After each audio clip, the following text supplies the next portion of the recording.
Hey everyone, today we're going to take a look at the Marvel Legends Marvel Knights Wave Luke Cage Power Man 6-inch action figure. As usual, please like, share, comment, subscribe, or even hit that super thanks button. I do appreciate all engagement on my channel. Shout out to my friendly neighborhood collector store Robo for getting this in for me. And here's a quick look at the packaging. Right now we have the return of the plastic windows, so it's more worthwhile to have a look at the entire box. It's also more satisfying to see the figure packaged like this, so I'm quite happy to see the return of the windows. Up top, we have the Luke Cage symbol, down to the bottom, some product information, and to the side, artwork of classic Luke Cage running into battle. Finally, on the back, we can see the full version of that artwork, really iconic classic Luke Cage. Description of the character over here, rest of the characters in the wave, some more product information at the bottom, and finally onto that last side is the same artwork. So let's go ahead and get this guy open.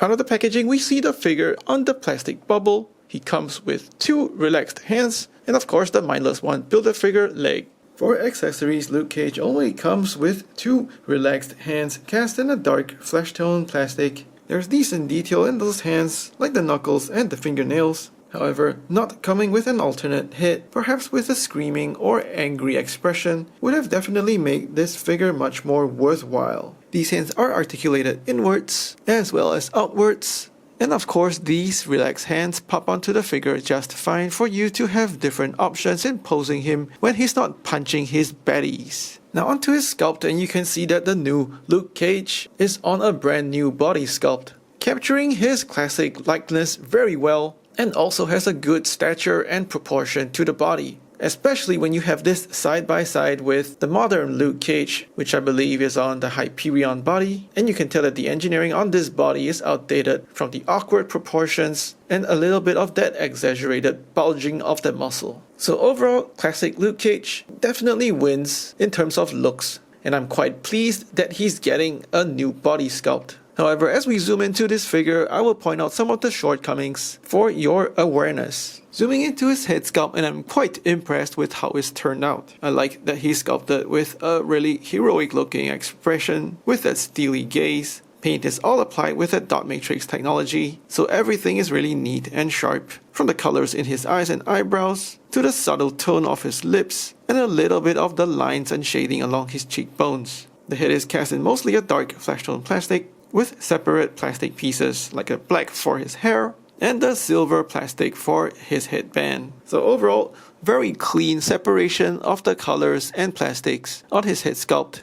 The hairpiece even has a little bit of texture on it to show off a little bit of his afro curls. Now taking a look at his torso, and it is a mixed bag. First thing that stands out to me is how the holes on the sides of his shirt are too big, and you can see his dark flesh tone plastic of his torso peeking out from the side. It's quite an eyesore and also destroys the illusion that his shirt is one piece that's worn across his torso and his arms. It's not obvious from the front, but once you tilt him to the side, that's where everything becomes a little hard to miss. There's actually no other paint applications on the rest of his body. Everything is separated using different pieces of plastic, like that same dark flesh tone plastic for his torso, yellow plastic for his shirt and his arms, and metallic swirly plastic for his chain belt, as well as his wrist gauntlets. So while I will say that the colors are clean and very nicely separated for a very distinct look, I do think bright colored plastics in this scale do need a little bit of shading to make it look more realistic and less cheap.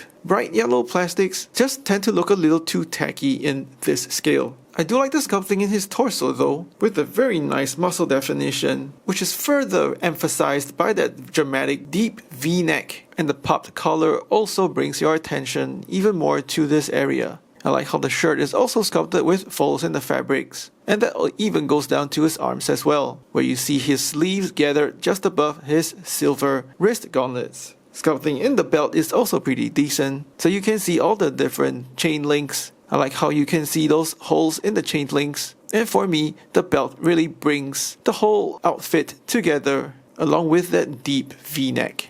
I also like to point out that his torso is sculpted as one solid piece, so it looks great. However, you will see a little bit of sacrifice in the articulation when we get to that segment. Now we move on to his legs. Once again, also newly engineered parts. Black plastic for most of his legs that goes down to the yellow of his boots. Once again, also looking a little bit cheap because of a lack of wash. So overall, a very nice looking figure, particularly with all the pins in the elbows and his knees concealed. But let's see how he handles in the articulation segment. For articulation, his head is on a ball hinge, which is surprising given how Hasbro has reverted back to the ball hinge when we see more of those double ball dumbbell joints on newly sculpted figures. The ball hinge gives you 360 rotation, a very slight bit of sideways wiggle. He looks down very well thanks to the hinge, and also up quite a good bit, hindered a little bit by his popped collar. For a newly sculpted figure, to not have butterfly joints is a little bit of a letdown that reduces the expressiveness of his shoulders since it's limited to the usual swivel hinge that goes all the way around and comes out very far, a good bit beyond 90 degrees. Upper bicep swivel for 360. Double jointed elbows with those pins concealed for very good bending range considering his baggy sleeves. Swivel at the wrist for 360 spin, articulating in as well as out.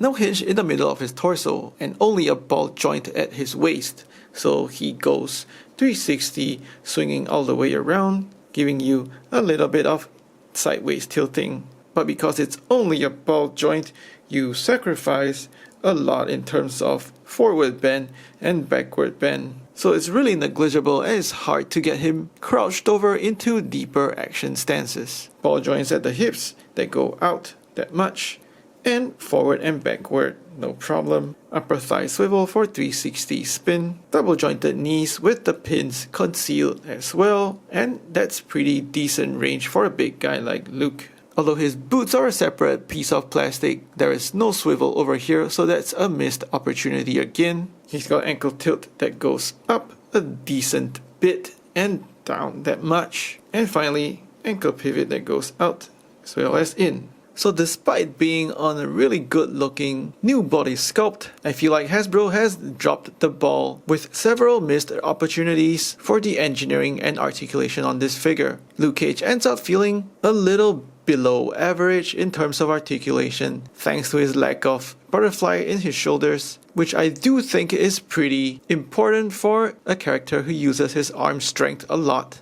There's also negligible forward and backward bend range in that torso or waist area. And finally, he doesn't have the swivel in his calves, which would definitely help much more in keeping the figure in balance when you pose him in deeper stances. For size, Luke Cage stands at just about 6 5/8 of an inch, and that's just under 17 centimeters. For size comparisons, here he is with the rest of the Defenders, and I feel like we're certainly due an updated classic Iron Fist action figure. Here he is with Spider-Man, Black Panther, and Elektra, and with Tombstone, Purple Man, and Kingpin.